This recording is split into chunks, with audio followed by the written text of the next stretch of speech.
ஆண்டவரும் அருமை இரட்சகருமா இருக்கிற இயேசு கிறிஸ்துவின் ஆச்சரியமான நாமத்தில் தினமும் கர்த்தருடைய சத்தத்தை கேட்டுக்கொண்டிருக்கிற என்னுடைய பிள்ளைகளை வாழ்த்துகிறேன், ஆசீர்வதிக்கிறேன்.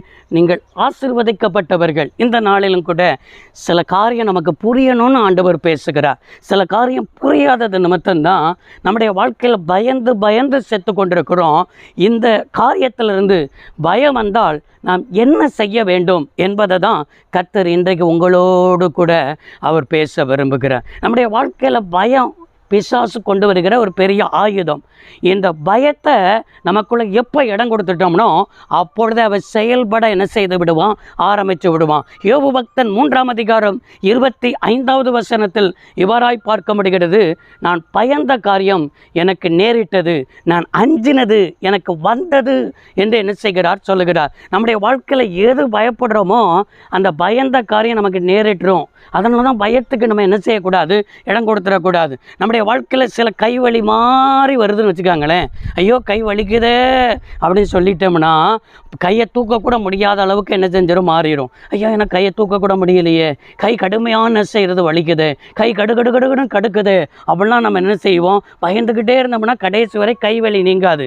கை வலிக்கிற மாதிரி இருக்கும் பொழுது இயேசுவின் நாமத்தில் இந்த கை வலியை உண்டு பண்ணுகிற பொல்லாத ஆவியை கட்டிந்து கொள்கிறேன், எட்டே உன் கரத்தை என்று சொல்லும் பொழுது கைவலி தானாக என்ன செய்துவிடும், சுகமாகிவிடும். நம்முடைய வாழ்க்கையில் அந்த பயம் என்கிறத வரும் பொழுது என்ன செய்யணும், நமக்கு முளைக்கும் பொழுதே கிள்ளி என்ன செய்து விடணும், எரிஞ்சு விடணும். நமக்கு விவசாயத்தை எடுத்துக்கொள்ளுங்களேன். அந்த விவசாயத்தில் நல்ல விதைகளை விதைக்கிறோம், நல்ல தானியங்கள் என்ன செய்கிறது, முளைத்து வருகிறது. அந்த தானியங்கள் நல்ல பயிர்கள் முளைத்து வரும் பொழுது அதோடு கூட பயிரோடு கூட களைகளும் என்ன செய்யும், முளைத்து வரும். அந்த களைகளை நம்ம விட்டுட்டோம்னா நல்ல பயிரை என்ன செஞ்சிடும், அது சாகடித்து விடும், அதோடைய வளர்ச்சியை பார்க்க முடியாமல் தடை பண்ணிவிடும். அப்போ களைகளை என்ன செய்யணும், முளையிலே கிள்ளி என்ன செஞ்சிடணும், எரிஞ்சிடணும். இதுதான் பயம். பயம் வரும்பொழுதே கிள்ளிடணும். ஏதாவது பயப்படுத்துகிற மாதிரி இருக்கும்போதே கிள்ளிடணும். அது உங்களுடைய சரீரத்தில் இருக்கலாம், இல்லைன்னா உங்களுடைய சுற்றிலும் நடக்கிற சம்பவங்களாக இருக்கலாம், இல்லைன்றால் ஏதோ ஒரு காரியத்தில் உங்களுக்கு பயப்படுகிற காரியத்தை போல நேரிடுகிறதா இருக்கலாம். வரும்போதே அதை அழித்து விடுவதற்கு இயேசுவின் நாமத்தில் என்ன செய்யணும், இந்த பயம் போகட்டும் சொல்லுங்க.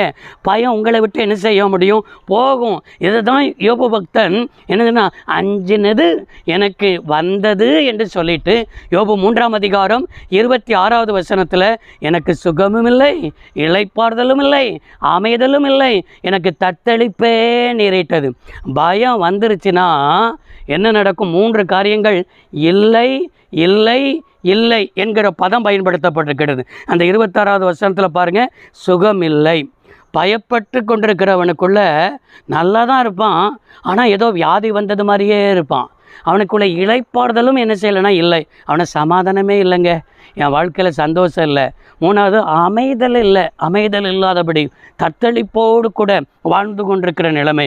ஏதோ ஒரு சகோதரி இந்த வார்த்தையை கேட்டுக்கொண்டிருக்கும் பொழுது உனக்குள்ள ஒரு அமைதல் இல்லாதபடிக்கு, உனக்குள்ள ஒரு இளைப்பாறுதல் இல்லாதபடிக்கு, நீ ஒரு சுகம் இல்லாததை போல, ஒரு இளைப்பாறுதல் இல்லாததை போல உன் வாழ்க்கையில் இப்படிப்பட்ட அனுபவத்தோடு கூட போகிறதை என் ஆவியானவர் எனக்கு ஆவியில் காண்பிக்கிறார். இப்பொழுதே இயேசுவின் நாமத்தை நீ பயன்படுத்து. இயேசுவின் நாமத்தில் இது மாறட்டும்னு சொல்லு. இயேசுவின் நாமத்தை நீ வாயை திறந்து அறிக்கையிடும் பொழுது உனக்குள்ள இந்த பயத்தின் ஆவி விலகி போகிறதை என்னால் ஆவியில் என்ன செய்ய முடிகிறது, பார்க்க முடிகிறது. இப்பொழுதே அந்த காரியம் நடந்து கொண்டிருக்கிறதை நான் பார்க்கிறேன். ஆண்டவர் அதை செய்து கொண்டிருக்கிறார். உன் வாழ்க்கையில் தான் கர்த்தர் குறிப்பாக உன்னை தான் இந்த நேரத்தில் பேசி கொண்டிருக்கிறார். இந்த வார்த்தைக்கு ஒப்பு கொடுப்போம். இந்த வார்த்தையை கேட்டுக்கொண்டிருக்கிற எல்லாரும் இப்பொழுதே பயத்தின் ஆவி நீங்கி போவதாக ஆண்டவரிடத்தில் அர்ப்பணித்து ஜெபிப்போமா? சர்வ வல்லமையுள்ள தெய்வமே, அருமை தகப்பனே, இந்த வார்த்தை எங்கெங்கெல்லாம் கேட்டுக்கொண்டிருந்தார்களோ கேட்டுக்கொண்டிருக்கிற இடத்துல மகிமை இறங்கி வந்ததற்காய் நன்றி. பயத்தின் ஆவி நீங்கி போனதற்காக நன்றி. அற்புதம் நடந்ததற்காய் நன்றி. உம்முடைய கரத்தில் ஒப்பு கொடுக்கிறோம். இயேசு ரட்சக நாமத்தில் பிதாவே, ஆமென். கர்த்தர் ஆசீர்வதிப்பாராக. God bless you all.